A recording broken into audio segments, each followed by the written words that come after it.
आप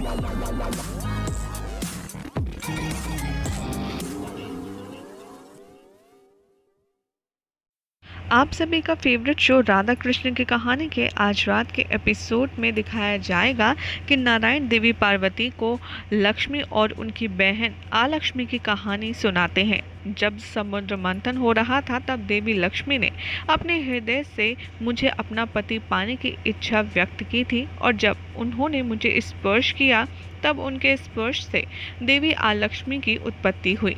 ये सब कुछ बात जानकर माता पार्वती काफ़ी ज़्यादा आश्चर्यचकित होती हैं। उसके बाद यहाँ पर जो नारायण हैं वो उन्हें आगे की कथा सुनाते हुए कहते हैं कि जब पूछा कि आलक्ष्मी से कि तुम कौन हो, तब उन्होंने अपना इंट्रोडक्शन देते हुए कहा कि मैं लक्ष्मी की बहन आलक्ष्मी हूँ। मैंने आपके चरणों को पहले छुआ, इसलिए सर्वप्रथम आपकी पत्नी का सम्मान मुझे ही दिया जाना चाहिए। लक्ष्मी जी ये सुनकर बहुत ज़्यादा विचलित और व्याकुल हो जाती हैं और वो कहती हैं कि नहीं, ये संभव नहीं है। वो मेरे पति हैं और किसी के पति वो नहीं हो सकते। तुम केवल मेरे शरीर की छाया हो। अगर मेरा शरीर ही ना हो तो तुम्हारी छाया कैसी? वैसे भी प्रकाश के आगे अंधकार नहीं टिकता। अंधकार नहीं अच्छा होता, इसीलिए तुम्हारा कोई अस्तित्व नहीं है। ये सुनकर आलक्ष्मी क्रोध में आ जाती हैं और वो कहती हैं लक्ष्मी की ओर देखते हुए कि ये मेरे ही पति हैं।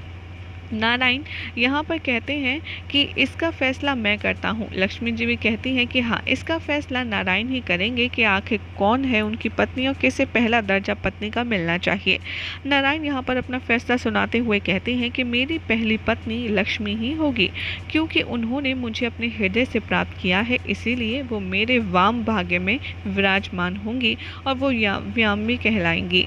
आलक्ष्मी ये सुनकर बहुत ज़्यादा क्रोध में आ जाती हैं और वो नारायण से कहती हैं कि ये आपने ठीक नहीं किया नारायण, मैं अपना अधिकार लेकर ही रहूंगी।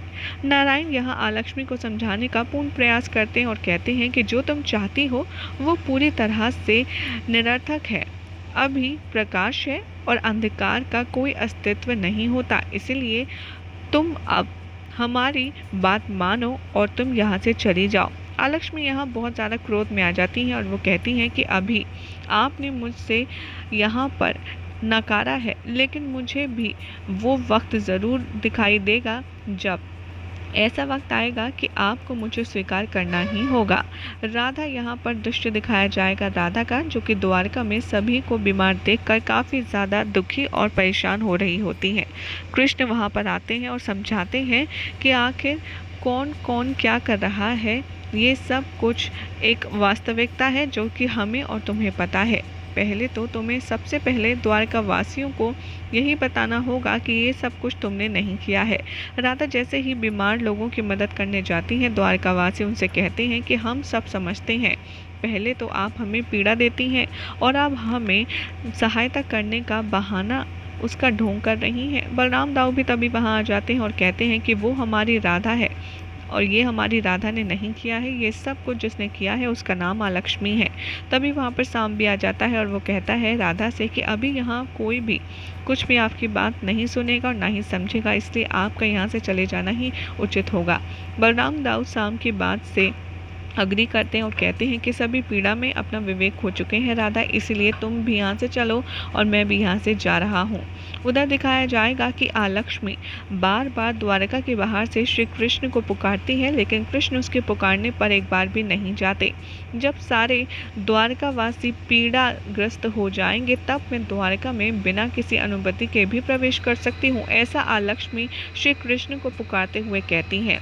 और श्री कृष्ण को आता ना देख आलक्ष्मी क्रोध में अपने असुरों को बुलाती हैं और कहती हैं कि मैंने अपने तप और बल से अब असुरी शक्ति भी प्राप्त कर ली है, जिसका अब आपको परिणाम भुगतना होगा।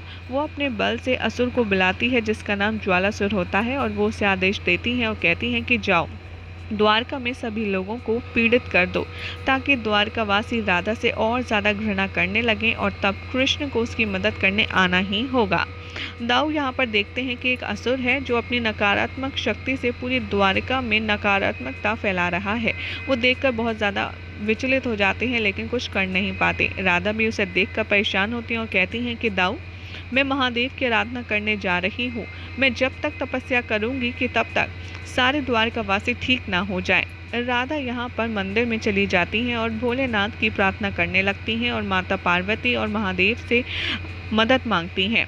तभी वहाँ पर पीछे पीछे कृष्ण आ जाते हैं और उनसे कहते हैं कि लक्ष्मी को केवल केवल तुम ही पराजित कर सकती हो, वो भी अपनी प्रेम की शक्ति से। राधा कृष्ण की बात सुनकर बहुत ज़्यादा अपसेट हो जाती हैं और वो कहती हैं कि कृष्ण, यहाँ पर जो कुछ हो रहा है द्वारका वासियों को लगता है कि इसका जिम्मेदार सिर्फ मैं हूँ। आखिर ऐसे में तुम कह रही हो कि मैं प्रेम की शक्ति से ये हरा सकती हूँ, ऐसा कैसे संभव है? कृष्ण कहते हैं कि हाँ, लक्ष्मी को केवल तुम ही पराजित कर सकती हो। जब तक द्वारकावासी ये ना समझ लें कि ये सब कुछ तुमने नहीं किया है, तब तक लक्ष्मी को पराजित नहीं किया जा सकता। राधा को समझाते हुए कृष्ण कहते हैं कि आज से प्रतिदिन 2 राज्य परिवार के व्यक्ति आएंगे और वो इन पीड़ितों की सहायता करेंगे। अब हम मंदिर से बाहर जाएंगे और हमें मंदिर से बाहर जो भी पहला व्यक्ति मिलेगा उसकी हम सहायता अवश्य करेंगे।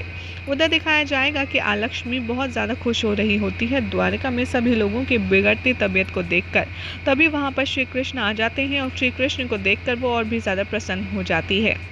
हाँ, लक्ष्मी कृष्ण को देखकर कहती हैं, अगर आपने जो मेरा है वो मुझे समय से दे दिया होता तो आपको ये सब कुछ नहीं देखना पड़ता। पहले ही आपने दे दिया होता तो मुझे ये सब कुछ करना ही नहीं पड़ता। मेरा हक आपने क्यों नहीं दिया? कृष्ण कहते हैं कि तुम यहाँ किसी का अधिकार छीनने आई हो, अपना हक लेने नहीं। लक्ष्मी कहती हैं कि मेरे स्थान पर वो राधा है, उसको आपने जो स्थान दिया है उसे मैं छीन लूँगी। आप उसे जाने के लिए कह दीजिए और उसके साथ बिताए सारे प्रेम प्रसंग को भूल जाइए। कृष्ण यहाँ पर देखते हैं और कहते हैं कि राधा को मैं कभी भी जाने के लिए नहीं कह सकता, क्योंकि राधा के बिना कृष्ण अधूरा है और कृष्ण के बिना राधा अधूरी है। राधा के बिना कृष्ण का कोई अस्तित्व नहीं है और कृष्ण के बिना राधा का भी कोई अस्तित्व नहीं है। यहाँ पर लक्ष्मी कहती हैं कि पता ऐसा लगता है कि आपका राधा के प्रेम में जो मति है वो भ्रष्ट हो गई है। ये तो बिल्कुल वही बात हो रही है कि जो उसने किया है उसका परिणाम आपको भी भुगतना होगा। लक्ष्मी कहती हैं कि वैसे भी मैं राधा को मृत्यु दंड अवश्य दूंगी। कृष्ण ये सुनकर क्रोध में आ जाते हैं और कहते हैं कि ऐसा तुम कुछ भी नहीं कर सकती। राधा और मेरा प्रेम में कोई स्वार्थ नहीं है, हमारा प्रेम तो निस्वार्थ है, लेकिन तुम ये कभी समझ नहीं पाओगी। लक्ष्मी कहती हैं कि ठीक है, अगर आप राधा को यहाँ से जाने के लिए नहीं कहेंगे तो फिर राधा को मुझे ही अपने तरीके से द्वारका से निकाल बाहर करना होगा। यही हो जाएगा आज रात के एपिसोड का एंड, जिसके बाद कल क्या होगा आपको बताएंगे हम अपनी नेक्स्ट रिपोर्ट में। वेल, अगर आपको अपडेट अच्छी लगी तो इस वीडियो को लाइक शेयर करके हमारे चैनल सीरियल सियाबा को सब्सक्राइब करना ना भूलें।